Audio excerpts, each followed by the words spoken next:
As You Like It, A Tale of Exile, Disguise and Unexpected Love. Part 1. The Usurper and the Exile. In a noble kingdom in France, a just and gentle ruler named Duke Senior governed with wisdom and kindness. The people loved him, and under his rule, the court prospered.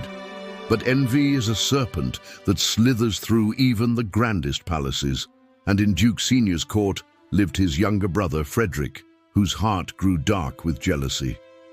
Though Duke Senior had shown him nothing but brotherly affection, Frederick plotted to seize the throne.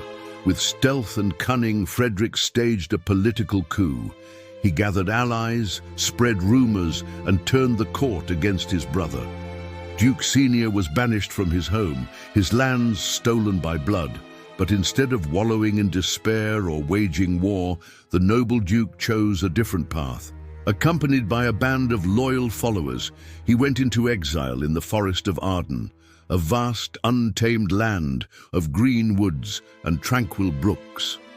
There, he embraced a life of simplicity, finding in nature a quiet dignity that no courtly throne could offer. He hunted deer, dined on roots and berries, and found joy in the honest laughter of friends around a campfire. Sweet are the uses of adversity, he often said, and meant it. Back at the court, Duke Senior's daughter, Rosalind, remained. The usurping Duke Frederick allowed her to stay only because of her close bond with Celia, his own daughter. The girls had been raised together from infancy, and their friendship was as deep as sisterhood. They shared not just a room, but also their souls, their hopes, their fears, their joys. But Frederick's tolerance was thin. One wrong look, one false whisper, and his favor turned to suspicion. As he grew more paranoid, his heart hardened. And soon, Rosalind's presence became an unwelcome reminder of his crime against her father. Part 2. A love that sprang from valor. In another part of the kingdom lived a young man named Orlando de Boys, the youngest son of the late Sir Rowland de Boys, who had been a noble supporter of Duke Senior. Before he died, Sir Rowland entrusted Orlando to his eldest son, Oliver, and charged him with raising his younger brother as a gentleman. But Oliver was no better than Frederick. Greedy and vindictive, he treated Orlando worse than a servant, denying him education, shelter, and dignity. Despite these hardships, Orlando grew strong and noble in spirit. He possessed both physical strength and a kind heart. When news spread of a grand wrestling match at the court of Duke Frederick, Orlando saw a chance to prove himself. Though untrained, he entered the contest. On the day of the match, the nobles gathered. Duke Frederick sat in a high chair, Celia beside him. Rosalind was also present, dressed in silks and jewels, her eyes curious and kind. When Orlando stepped into the ring, she noticed him at once, tall, earnest, his face brave yet gentle. The opponent was a fearsome, seasoned wrestler, a man known for breaking the bones of his challengers. The crowd gasped, but Orlando, with speed and strength, fought valiantly.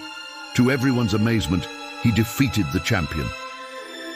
The applause echoed through the hall. Rosalind was deeply moved. She gave Orlando a necklace as a token of her admiration. Their hands touched, their eyes locked. And in that moment, love blossomed silently between them. Orlando, flustered but enchanted, could barely speak. But joy is fragile in Frederick's court. Upon learning that Orlando was the son of Sir Rowland de Boys, a loyal friend of Duke Senior, Frederick's mood darkened. He ordered Orlando to leave the court. Soon after, Rosalind herself was banished. Frederick, for reasons known only to his pride and paranoia, declared her a threat. He gave her 10 days to depart or face death. Heartbroken, Rosalind turned to her cousin. "Let us leave together," Celia said. "I will not stay in a court where virtue is punished." Part 3. Into the Forest of Arden. To protect themselves on the journey, Rosalind disguised herself as a young man, adopting the name Ganymede. Celia took on the name Aliena, posing as his sister.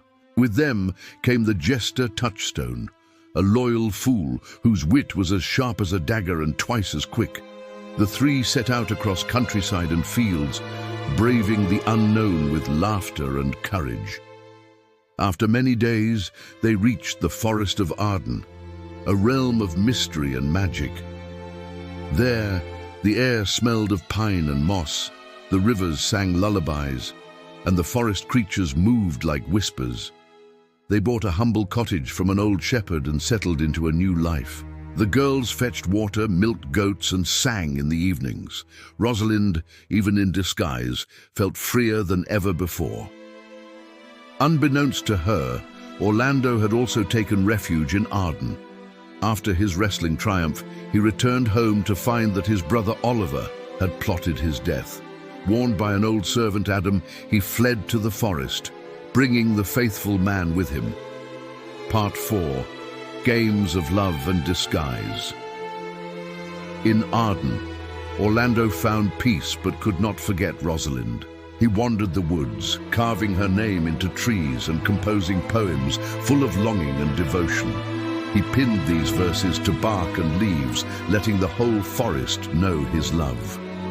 Rosalind, now Ganymede, stumbled upon the poems and laughed.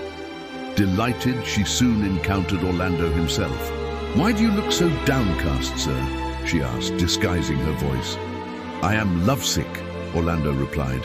"I love a lady named Rosalind." "I know her well," said Ganymede. "In fact, I can cure you. Pretend that I am she, woo me as you would woo her." Thus began a series of playful, heartfelt encounters. Orlando, thinking he was only pretending, poured out his heart. Rosalind, hiding behind her mask, tested his sincerity, teasing him, loving him all the more for his honesty. Around them, love bloomed wildly. Silvius, a tender shepherd, was madly in love with the cold-hearted Phoebe, who scorned him. Phoebe, in turn, fell for Ganymede, unaware she was a woman. Touchstone pursued Audrey, a country girl, with a mixture of folly and affection. Part 5. Forgiveness and Revelation. Elsewhere in the forest, Oliver was attacked by a lioness. Orlando came upon him and, despite all the cruelty he had suffered, rescued his brother. The act transformed Oliver. He repented with tears and humility. Soon after, Oliver met Celia, still in disguise as Aliena. The two fell in love. It was sudden, but true and pure. As these stories wove together, Rosalind gathered everyone and promised a miracle. "If you will meet me here tomorrow, each of you shall marry the one you love." The next day, in the clearing beneath the tall oaks, Rosalind removed her disguise. She revealed herself to be the very Rosalind Orlando had longed for. Phoebe, disappointed to learn Ganymede was not a man, finally accepted Silvius's enduring love. Thus were 4 weddings arranged: Rosalind and Orlando Celia, and Oliver Silvius, and Phoebe. Touchstone and Audrey. Just as the celebrations began, a messenger arrived with astonishing news. Duke Frederick had set out to attack Duke Senior, but along the way he met a holy man who inspired him to repent. Struck by revelation, he renounced the throne and chose a life of solitude. Duke Senior was restored, the court rejoiced, and the forest echoed with music and joy. Part 6. The Lessons of Arden. As You Like, it is a story of many things: the constancy of love, the joy of friendship, the masks we wear, and the truths we discover when we take them off. In the Forest of Arden, people found not only each other, but themselves. And as the lovers danced beneath the stars, the forest watched, ancient and wise, smiling as only old woods can. The end.